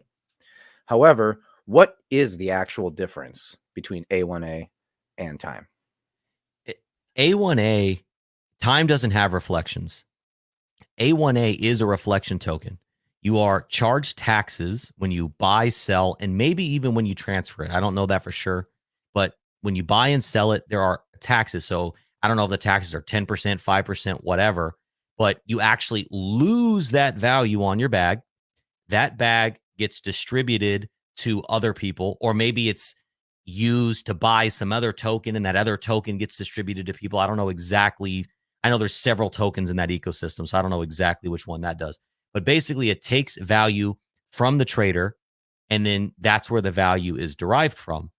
And that value of the rewards that you're getting paid is 100% contingent upon A1A being bought and sold. So if someone's not buying or selling A1A, you're not getting paid. And I don't believe you have to claim your rewards with A1A either. I believe there's no claiming. It just automatically drip feeds into your wallet. Okay. So that is very, very, very gas intensive to run a contract like A1A. If you ever watched when one of those contracts launch, gas can spike up to crazy amounts on Pulse Chain. Those tokens are unsustainable on a blockchain like Ethereum. So if we believe that Pulse Chain is going to be as successful as Ethereum, tokens like A1A they're toast. Because what are you going to pay $500 to swap your A1A token? Maybe if you're a mega whale, but if you got $50, you're not paying $500 to swap it. So the way that works is it's able to send all the rewards to everybody, because the user swapping is paying the gas to do that. That's why your transaction is so expensive when you're interacting with a token like that. In time, there's three key differences are you have to claim, which is actually a bullish thing from a tax perspective, depending on what jurisdiction you're in, because you have not realized the gains until you claim them. Talk to your accountant to verify that, but that's how I position myself when I talk about time, to my accountant, as well as the rewards generated by time don't matter. Time could have zero volume and you could make $1,000 that day, because all that matters is that people are swapping within the wallet, regardless of what token is being bought or sold. And for people, and does A1A, it doesn't pay you in Pulse, right? Or does it? I don't know what coin it pays you in. So the reflection tokens of A1A, there's a lot of different ones, but it kind of depends. There is a Pulse one though. Oh, okay, right. So some other derivative, not A1A itself, right? Okay. So, and you're not getting paid in Pulse. So comparing A1A to time, what's actually happening is time's up here and A1A is attempting that the rhetoric is trying to bring itself. A1A is not an invention.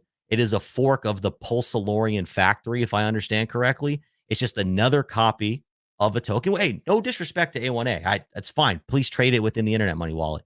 But it's not time. Time is a Lamborghini. A1A is a Honda Accord.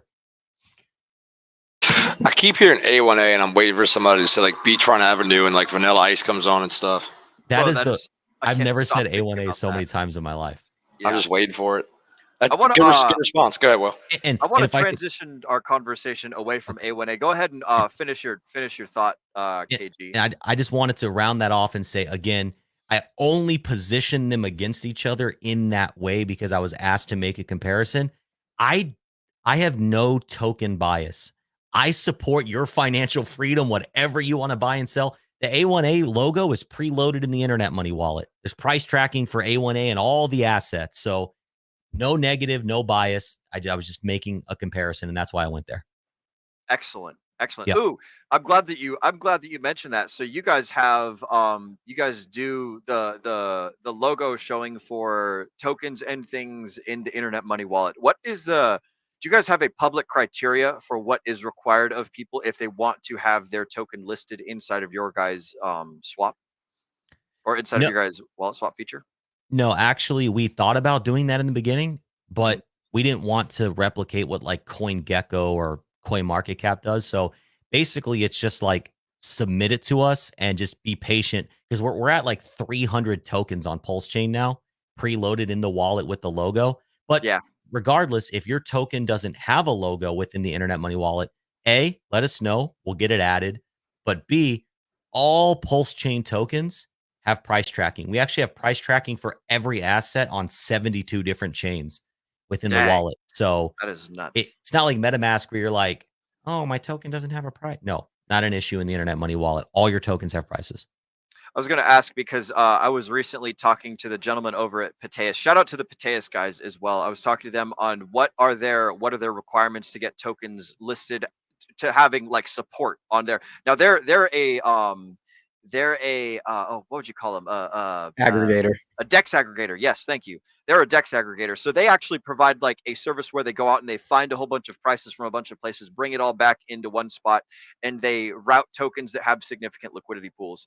So their requirements are more based on like, hey, how much of your token is floating out up there? How much money is it paired with this, that, and the other thing? Like, are you a legit token? Did you just create this 20 minutes ago and you're trying to extract, volume from the chain using our swap features and things? So that's the reason that I ask what you guys what the thing is. So it's basically just like JPEG support and ability for people to like whenever they put in a contract address for a token or a coin, they'll like the little picture will show up instead of like a little question mark or something. So that's pretty cool. I like that. And I'll actually take it. What we do when we add a token to the wallet, it gets a logo, but also when a user goes and clicks add token, there's a list of what we call popular tokens. So there's 300 tokens right now on Pulse Chain that users don't even have to know contract addresses for. They just have to know the ticker and the logo, which is huge. And also, in our wallet, we are a DEX aggregator as well. And we aggregate to Pateus as one of our sources. Now, a couple things with Pateus. Again, great product, awesome product. They don't really support tax or reflection tokens on Pateus. We do.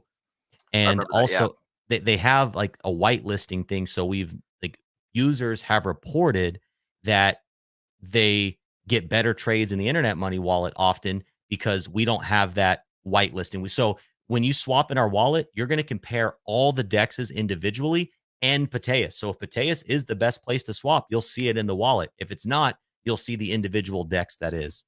Yes, that's good to know. That was a question I had earlier that I forgot to ask. Is when, because you said you list out all the places that people can swap. So I was going to see if Pateus is among those. So that's fantastic. Yes, and I've heard, no, not trying to speak ill of the Pateus guys or anything, but I've heard that they've had issues, especially with the tax tokens, and I don't know what's going on with their stuff regarding that, but I know that there's difficulties in encodings and things. So I'm glad to hear that you guys have solved that issue, and people that have, if there are tax tokens out there like PTGC or I guess the A1A or all the other stuff like this, the internet money would be a good place to go if you're looking to get accurate prices at different dexes. You can choose, like, let's say for whatever reason you want to trade at a higher price, you can choose a different dex than one that's got better order execution. People are free to support whatever dexes. Sometimes there's arbitrage things that happen. Oh yeah. So that's what people go for. We've actually seen this on often. We actually ended up calling it human arbitrage, right? Like, because the bots are always winning. But yeah, oftentimes when you trade within the internet money wallet, you'll see these little pockets of opportunity where you actually get more for your trade. So even though we have a small swap fee, it often pays for itself. Like, one small example that I love to use is I do a lot of testing, right? Well, when I was testing USDC to DAI, right? The Ethereum EDAI to EDAI to EUSDC on Pulse Chain. Yep. And I was swapping $5 of DAI to USDC, and I got $9 of USDC. So, and now if I would have swapped more at that moment, but I had to execute, right? So point is people see that so often because we're searching everywhere at once. These markets are moving, they're alive, right? You could have 14 different liquidity pairs for one token on a single DEX, 20 on another, 10 on another. Internet money wallets going and searching all of that and saying, here's all the places we found to swap. So oftentimes you're actually going to see a higher yielding trade than what you're swapping out of. And that is with the fee included, because you're searching all these markets at once and you're able to hit these arbitrage opportunities, not being a bot. So that's some deeper in the weeds. That's cool. So one of the things that I oftentimes do, actually, and everyone who's at home here can go ahead and do this as well, right? I'll open up Pulse X, the auto router, right? And then I'll also do Pateus, and then I'll also do like 9mm, one of these other ones. And I'll open at least like 3 at a time. And when I'm trying to make a swap, I'll put all that swap that I was going to make on all 3 of them. And I'll just have a look and see how many coins I'm going to get back, right? And yes, you see it quite often that there's definitely a difference based on what it is you're using. So no, that's really cool though. See, Nate, what you just said, a lot of people do, and is exactly why swapping in the internet money wallet is better, because those 3 sources you just named get compared in there, as well as 11 others at the same exact time with one quote. So rather than having to you're not going to open up 14 windows. We also support the Fork Uniswap V2, V3, Pancake Swap, Sushi Swap, and Shiba Swap. There's not even front ends for those that you can go and compare. So 15 sources right now that you can go in, compare with a few clicks of a button, and know for a fact that you're swapping at the best possible place for your trade. So if you're not using internet money, you're leaving money on the table. It's very advantageous. So, like, one thing I used to do, guys, what Nate said. We're gonna now take this opportunity. Can you hear me, Will? To pivot back to the Richard Hart question, and I've heard you. Hey, Will. Will, can you hear me? Can you hear Jeff? Oh, I can hear him now. Yeah. Can you hear me? So before Did I just interrupt you? I apologize. No, you're good, buddy. Okay. So what Nate was talking about pulling up all the different dexes. So originally I was doing the same thing, but I made the mistake, and now that I realize what I did, it's pretty simple. I would open up Pulse X and Pateus and all these, and I would simply say I was trying to do a ratio swap from Pulse to Pulse X, and I would type in 1 on all these networks for Pulse, and on this this dex it would give me 3, and this would give me 3.01, 3.02. What I wasn't thinking about was I was just using that for quick math in my head. Okay, it's a 3-to-1 swap. It's a 3.01 swap. But since liquidity pools are different, if you're entering 10 grand, Exactly. you're not getting the same. And I made that mistake. I saw this. I saw one deck that said, "Oh, the ratio, 3.2 instead of 3." I'll definitely do that one. But once you entered the entire amount you were swapping for, it dropped. That's where slippage can kill you too. Yep. Exactly. That's such an important thing. And for people who are resistant to, hey, downloading, swapping in a wallet, understood. We're actually very close to launching everything I just described. It's going to come to our DApp. So even if you're not using Internet Money Wallet, you'll still be able to participate in that feature. We're going to bring it to our website. We're working on it in the back right now. And so that should help people overcome that, hey, I don't want to transition wallets, while also still getting access to that feature. That's awesome. Will, go ahead with your question, buddy. I was just gonna toss it back to the old what happens. And this is like a theoretical, right? Because we don't know what's gonna happen. There's no expectations with the actions of Richard, but Richard Hart. Let's just hypothetical. Richard Hart launches a wallet. What are some things that you guys are looking to do? What are some things you guys are looking to but because I imagine that you'll keep doing excellent things, right? You'll keep making Internet Money Wallet awesome. And what are some things that you think will change because obviously he does marketing and stuff, and he does all sorts of things, and he likes to talk about his products first and foremost. What are some things that you guys what are data points that you would look to collect to process changes and think about different decisions that you guys might make or adaptations that you would have for the marketplace if you were to see something like this happen? How would you compete? Yeah, basically, how can Internet Money and Richard's wallet be symbiotic and both be successful? I'm looking to take the conversation in more of a blue water area than a red water area. Looking more towards like what are some things that you guys are going to focus on to make your thing awesome, rather than like because if we think of it from like a competing mindset, then it's like it's got a little bit more negative connotation to it. I want to look at it as like both things can exist symbiotically, and both of them can learn from each other, and both of them can like move forward and make the world a better place, as opposed to like competing and stuff. So that's the framing that I want to put the question in, if that makes sense. Does that what are your thoughts, KG? I want to hear some of your opinions. So this is a hard question to answer, because if we're talking about Richard's Magical Sunshine wallet, then I would hop on a unicorn and fly away to the moon. Yeah, exactly. So I position it that way because we're talking about something real and tangible to something that we have no idea. A, is it going to exist, or B, what the feature set would be if it existed. But obviously, if Richard comes out with the wallet, that's the wallet he's going to shill. I mean, I think that makes the most sense. I think any rational person would say that's probably what's going to happen. So the beauty, I'll speculate. I would assume that Richard's wallet is going to probably only support Pulse Chain, maybe Pulse Chain and Ethereum. I doubt he's going to make a MetaMask replacement because, well, why is he going to spend time building out awesome features for other networks that aren't his? He has a network.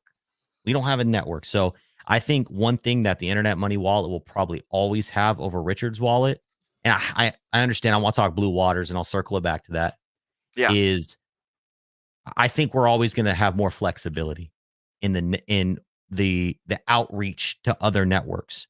So if our job in the Pulse Chain community becomes, hey, we're the bridge, so to speak, of we're going out and doing the hunting, bringing the fish back into the ecosystem. And then if Richard's wallet is a Pulse Chain centered, everything you could possibly want to do on Pulse Chain, maybe you can run a validator from Richard's wallet. I don't know. Let's just pretend the features get crazy. Then maybe that's what it is. Maybe he focuses solely on Pulse Chain and nothing else. While we're very feature intensive for Pulse Chain, we will also spend our attention out there. That's going to entice other people to come to Pulse Chain. So maybe that's the symbiosis. I could see. Okay, so what you're saying there, that's fantastic, because it's almost like you're being an onboarder at that point. Richard's wallet would literally be like the Pulse Chain wallet, okay? And it would be the most popular one, right? And everybody would use it. And it would, in a sense, it would almost put you out of business, right? But here's where, say, the symbiotic relationship can actually happen, is where, technically speaking, for those who are not on Pulse Chain, they're gonna be using you instead. Exactly. And then, of course, you got the big Pulse Chain logo right there. They have to click that, bam, good to go. And all of a sudden they're like, wait a minute, there's the Richard Hart wallet. Oh, maybe I'll switch over to that one. However, technically speaking, you've already helped out Pulse Chain massively just by onboarding that person, right? So that's how that can work. Exactly. And I hear what you were saying as an example, but I would say that Richard probably wouldn't put us out of business, because I'd be skeptical. Like, first of all, Richard also has a DEX. So is he going to support 15 different DEXs? Is he going to make it easy to take Very good business, point. to take business away from his thing? Also, if he does charge a fee, is he going to share 100% of it? So I think we're still going to have a few very competitive edges over Richard's wallet. And I don't know if you guys remember, Richard tweeted a couple months back about what he thinks a wallet should be. I don't know if you guys remember that tweet. Yeah. And he said it should be stupid proof, and it should only, which I didn't appreciate his framing there to people, but it should also basically do nothing. It should be able to send, receive, and swap on PulseX. Okay, well, if that's all the wallet's going to do, well, that's not great. And I think he even kind of positioned it that he would like limit the tokens you could interact with. So if the tokens are going to be whitelisted, if all you're going to be able to do is send, receive, and swap very basic token, it's like, it almost wouldn't even make sense for him to build a wallet. Yeah. It's going to be an RH Maxi wallet. So if you're RH Maxi, it might be the wallet for you. If you like to dabble in other coins in the ecosystem, IM will be the wallet for you. Exactly. So it's going to be a Richard Hart, a Vault wallet.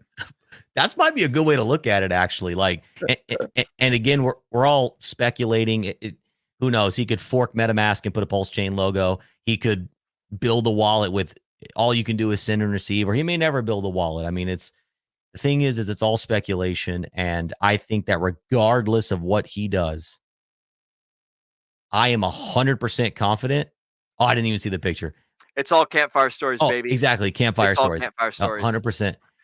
I'm 100% confident that we're going to survive, because not only survive, but thrive, because for what it's worth, we see the vision in our minds, and we see the growth in our minds, and we live, eat, sleep, and breathe by a philosophy on the Internet Money team. We see only the objective. The obstacle must give way. Failure is not an option for us. I like it. Burn the ship so you can't retreat. Let's see. Yep. KG, I got a couple of questions from our Telegram, if you don't mind. Sure, your show. So one of them right here, Nate, they actually tagged you in it. It says, does Internet Money Wallet sit easily and work on the same profile as MetaMask? Oh, yes, absolutely. And we actually, and I can share it with you guys so you can share it to your Telegram channel. On our YouTube channel, I actually made a really comprehensive tutorial for some. I made it from the perspective that somebody has never transitioned wallets before, and it shows them fully how to transition from MetaMask to Internet Money. And it's actually, you can run MetaMask and Internet Money simultaneously. You don't even have to leave MetaMask behind if you don't want to. But the short answer is yes, it's very easy to make the switch. Good stuff. Here, I got another one for you. Did they fix, and I'm reading this quote for quote, did they fix, as in you, did they fix the seed phrase pixels? Oh, I know what they're talking about. Yeah. So on Chrome, this is such a niche thing. On Chrome specifically, on some, or not Chrome, on browser, because people use Brave too. On some device display resolutions, when presenting the seed phrase, sometimes the text can be a little hard to read. The short-term solution for that is zoom in. And we're reworking that font and everything. But right now, zoom in, it'll solve your problem. Okay, so actually on the subject of browsers, what browsers is Internet Money available on? Because like I use Firefox, so can I get it on Firefox? Unfortunately, not Firefox at this time. Oh, you break my heart. Yeah, I know. It is high on the priority list. We actually do get a decent amount of requests for Firefox. So you're seen, you're on the roadmap, you're valid. So Chrome is the main browser that we point people to. It technically works on Brave and I think like Opera or whatever the other few Chrome forks are. But the only browser extension that we're building for natively is Chrome. So if you're experiencing weird bugs on other browsers, we're not troubleshooting those at this time. That's why we only advertise Chrome. So for the best browser experience with Internet Money Wallet, use Chrome. So yeah, when I got a problem with that now, KG, come on now. So I try to stay away from Chrome as absolutely much as possible. Obviously, you know, that's, I mean, it's a hotbed of just being watched, right? Sure. And so, you know, when it comes to privacy, I would prefer to be on a private, well, a privacy focused browser with a privacy focused wallet. You see what I'm saying? So just a little feedback, but yeah, I think that would be vitally important. However, you are correct where it is that the majority of people are going to be on Chrome. So it makes a lot of sense as far as like, hey, just go get it on Chrome, you know? Exactly. So that was the main reason we chose Chrome, was for ease of use, right? Chrome has the largest user base when it comes to crypto wallet extensions. But we do hear your point. You know, Brave does work, right? And that's crypto. They try to be privacy focused. And we not only do we want to make it on a more privacy focused browser natively, we also want to do things like, if you want to get deep on Android with like an Android SDK and using Graphene OS, like we want to get there and make it real for that niche community that cares about all that stuff. We will get there. Just have patience with us. We're the building, as far as we've come, we've only just begun. I got another question for you. So, Yep. and this is a personal question. So, right, right when y'all went live, in order to test your wallet, I sent some hex on the Pulse Chain network. We'll call it P hex, even though hex is hex, but we'll call it P hex. I sent it to the IAM wallet. Can you stake? Can you go to hex.com and use the IAM wallet to stake or no? Not hex.com. Unfortunately, they actually only support MetaMask, but you can use gopulse.com/hex, or you can use the Hex Scout front end. So there are ways to do it. It's just not through the main Hex website at this time. Okay. Does that bring any like vulnerabilities into the mix of staking or no? Not to my knowledge. I mean, I guess maybe there could potentially be some additional front end risk if you have to trust their front end, but as long as, I mean, I guess you can't outrule it, but Hex Scout and gopulse.com/hex, they've seemed to have been good actors, and we haven't noticed anything that have raised any red flags to us in terms of staking on those platforms. So that's why we feel okay to talk about them. Sure. Good stuff. Yep. Thank you. Do Nate, you you happen got to anything? know off the top of your head if Alex's front end for the icosahedron DApp, does that work with Internet Money, or are we sticking with the other two? So we want to support Alex's front end, but okay, a little more technical here, but we use a infrastructure called Wallet Connect in order to establish DApp connections. And some time ago, Wallet Connect stopped supporting their version 1 and no longer works. So Icosa's site is still on Wallet Connect V1. So if they upgrade, the answer is yes. But as of right now, the answer is no.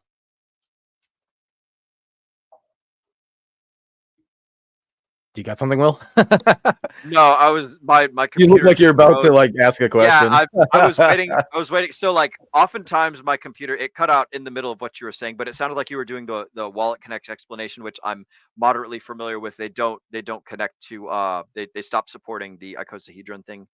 Okay, Version excellent. 1, yeah, it's because Yeah, of that. And he's gonna have exactly. to upgrade it, basically. So Gotcha, And so gotcha. we're actually like, what's like probably after the fiat on ramp and off ramp that I talked about earlier, another item that is like, well, it's priority, right? It's like very high on the list. So that is, we're going to focus on it pretty immediately. Is we're going to have our own in-app browser. That's been another big request, as well as the ability to leverage MetaMask support. So like, for example, on, go.hex.com, yes, you will be able to connect your internet money wallet. We want to deleverage ourselves from Wallet Connect. We thought that was a great thing to work with in the beginning, but it's just too DApp specific. And if we have an in-app browser and we leverage that MetaMask connection method, then basically this question won't even have to be asked anymore. The answer is just going to be yes, it works. All right, awesome. That's all that I had on that. Nate and Jeff, you guys had further questions from Telegram or further questions for KG? Yeah, actually, because so we're really since we're on kind of like what browsers does it work on, which ones does it work best on. I got the other question here that people are going to want to know, and that is going to be mobile or computer. Which one does it work better on, and does it work on both? It's basically yes. We are available on Android, iOS, and Chrome or other browsers. The experience is effectively the same. Like as we launch new features, we launch them. We bring all three platforms up together. Now the UI or the user interface that you actually see on Chrome looks just a little different than mobile. Obviously, it's bigger and you have more options there, but the functionality is effectively the same. The only two features I can think of the only one feature actually that I can think of off the top of my head that Chrome has that the mobile wallets don't have is you can connect a hardware wallet to the Chrome extension. So beyond that, though, it's the same experience. All right, awesome. Okay, so here's a question that I was a bit curious on what your answer is going to be for. So I'll go ahead and say it, and let's see what we got here. So how is the ongoing development and ecosystem growth funded without any team allocations? We have a team allocation of time. Of IM, we do not. Of time, we do. And 100% of the revenue goes to time. So we only earn at this moment in time alongside our community. So we're directly incentivized like everybody else. Oh, well, KG, you guys could dump your time supply. Sure, we could. And then we'd give up our revenue if we did that. So not saying that it's impossible for us to sell. That would be lying to you if I said that. But we are incentivized to hold because we earn revenue. So that's our revenue model. The exchange feature the cross-chain swap feature is going to be another revenue generator for us as a team, as well as the fiat on and off ramp will be another revenue generator for us as a team as well. So that's the beauty of a wallet is you can continue to expand your revenue generations. Okay, excellent. And then Will, did you see my question in there? Actually, how about this? Jeff, do you have any questions? You want to? No, I'm caught up. I all the questions I had, KG answered. Excellent. I see that. Yeah, go ahead, Nate. Go ahead and take the floor. If you have a means to do this, I don't know. I'm not set up to currently do this. Yeah, I was gonna ask. So KG, obviously, like when we sit here and we talk about all this, people are like, "Well, this is really cool, right?" Yeah. But like someone like me is going to be like, "Can I actually like see the wallet? Like, can I actually see? I guess what I'm asking is, could you give us the tour of the wallet?" I've actually, so KG, and stop me if I'm stepping on your toes here, but you've got a video that explains how to use, like a video series on your YouTube that explains all of this stuff, correct? Stop stepping on my toes.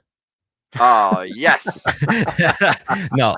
So if you give me a few minutes, I can get set up for that. Or Apex is right. I actually did release a 20-minute video a few weeks back of kind of doing the high level walkthrough. So it's basically the same thing I would do right now, but that is actually well thought out. It's edited. It looks good. So I think this would actually be a great place for someone to go to get that initial walkthrough. Let's get a link. Yes. Could you get us that link? Also, this is going to be so. How about this? KG, could you get into our Telegram, drop that link for people to be able to actually go and see those videos? That would be absolutely fantastic if you could do that. Which, by the way, if you're not in our Telegram, what are you doing? Like, come on, you guys want to be poor? It's right down here. It's simply a QR code. All you really need to do is literally just put your phone up there. Bam, you're in.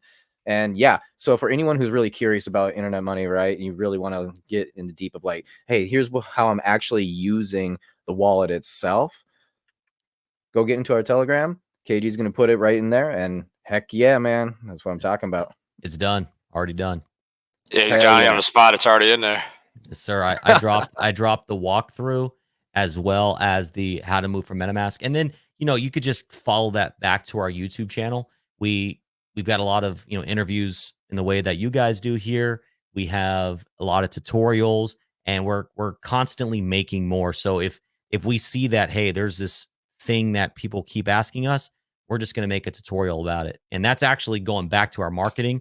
That's actually served very well for our marketing is general crypto tutorials too, right? How to do, XYZ in crypto, and then just using the internet money wallet as the means to do that thing. Excellent. That's excellent. Then for the folks at home who are not already a part of the Degen Roundtable Telegram, there's 3 ways that you can do it. One, if you guys are listening on audio right now, what you do is you go up into your URL, your Uniform Resource Locator at the top of your web browser. You type in t.me/DRT join now. Another way that you can do it is you can click on the link that I've posted in the live chats. And a third way you could do it is you could take a picture of this little QR code that's down here right next to KG and just beneath Nate Mageddit right there. So that's how you get into the Degen Roundtable Telegram chat. Ladies and gentlemen, this has been a fantastic stream. We're going to go ahead and move to close right now. So it's time for the final thoughts and also talking about what we've got going on in the near future and where the folks can find the rest of your stuff. We're going to start off with KG himself of the Mr. Internet Money Wallet. This is the time for you to shill all your products, all the crazy cool things that you're doing. If you got any links you want us to drop in the live chat, we can go ahead and do that now. Just send it over in the private chat, and one of us will hop on it and send it on over. But KG, where can the folks find you, and what do you have going on in the near future, my friend? So I just dropped the link in the private chat. The only social that the only link for internet money that I'm going to shill is internetmoney.io. All the tokens we talked about, our repo for open source code, our security audits, our to download the app, our Telegram channel, everything is, thank you, Tim, is at internetmoney.io. Don't go anywhere else. Use that link only, because there are scam websites out there. We've actually seen 2 scam internet money websites. So internetmoney.io, use that as your launch pad to interact with the internet money ecosystem. The last 2 points I really want to drive home about internet money is if you're using MetaMask, it doesn't work for Pulse Chain often. So if you're experiencing stuck transactions, it's not because Pulse Chain sucks. It's because MetaMask sucks for Pulse Chain. So you will not experience stuck transactions on internet money. And if you do, in the rare off chance you do, we put a simple little button. None of this weird send a 0 transaction to unstuck your nonce and blah, blah, blah. All this weird stuff you have to do on MetaMask. One simple button, in the rare chance that you do get stuck, solves all your problems.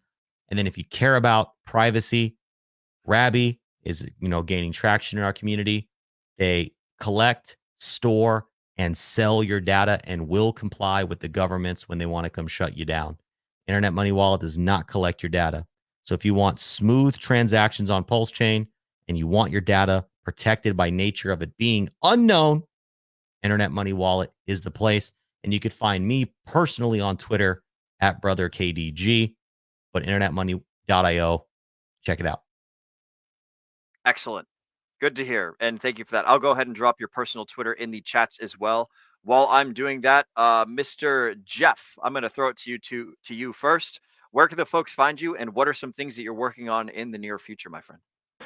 You can find us. You can find me or us in our Telegram. You can also find me on Twitter at ApexHex369.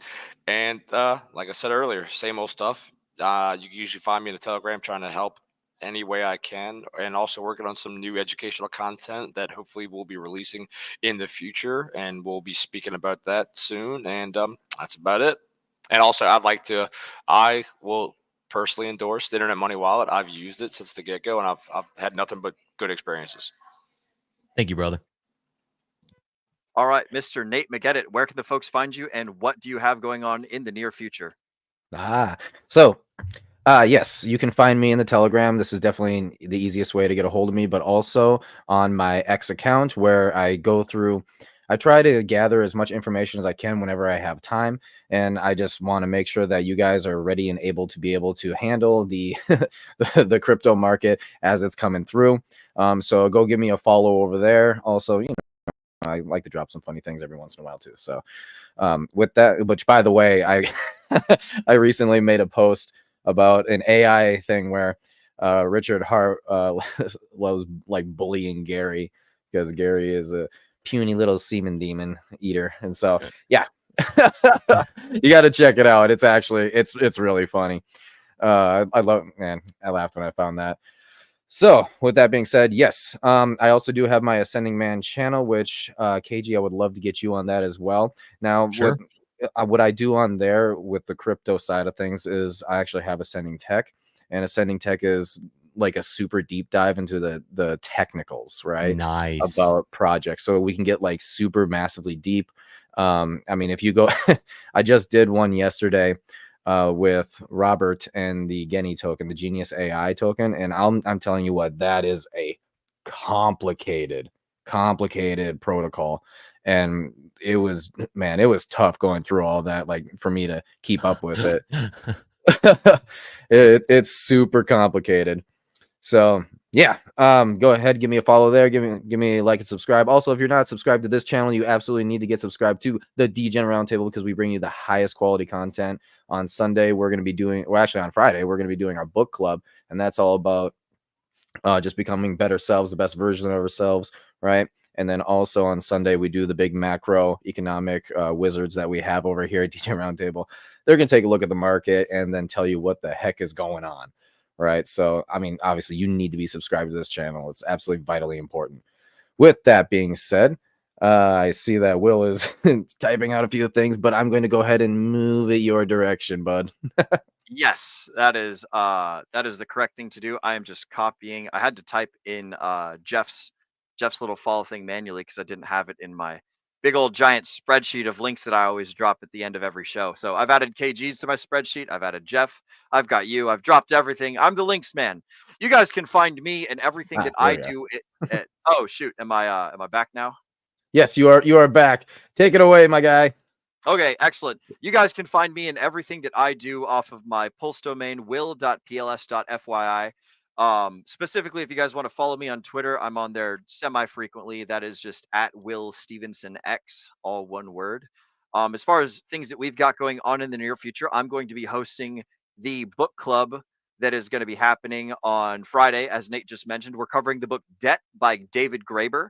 It is a 17-hour listen on Audible, but I listen to things at 1.7 speed, so it takes me about 10 hours to go through the whole thing. It's a fantastic book. Talks about the principles of the very first thing that human beings used for not for cryptocurrency, for exchange, for store of value, and for other such money means, which is debt. So a fantastic book.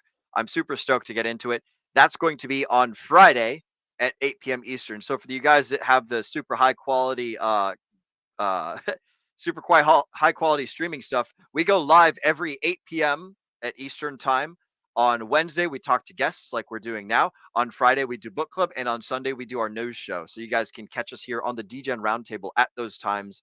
We're super duper glad that y'all are spending time with us. Thank you, Brother KG, for hanging out and giving us 2 hours of your time so we can talk about an excellent project that you've made, and all of that good stuff is very much appreciated. And also thanks to the folks at home, all the audience. It's time to go ahead and read the end of show copywriting so we can go ahead and get on out of here and work on the rest of our day. So I want to thank all of you for spending your valuable time with us here on the Degen Roundtable. As Agent J often says, we know that time is your most precious asset, and we appreciate you investing it right here with us. Ladies and gentlemen, my name is Will Stevenson, but more importantly, you've been watching the Degen Roundtable. Mrs. Producer, go ahead and get that trigger finger ready, because it's time to remind all the folks at home to remember to Degen responsibly.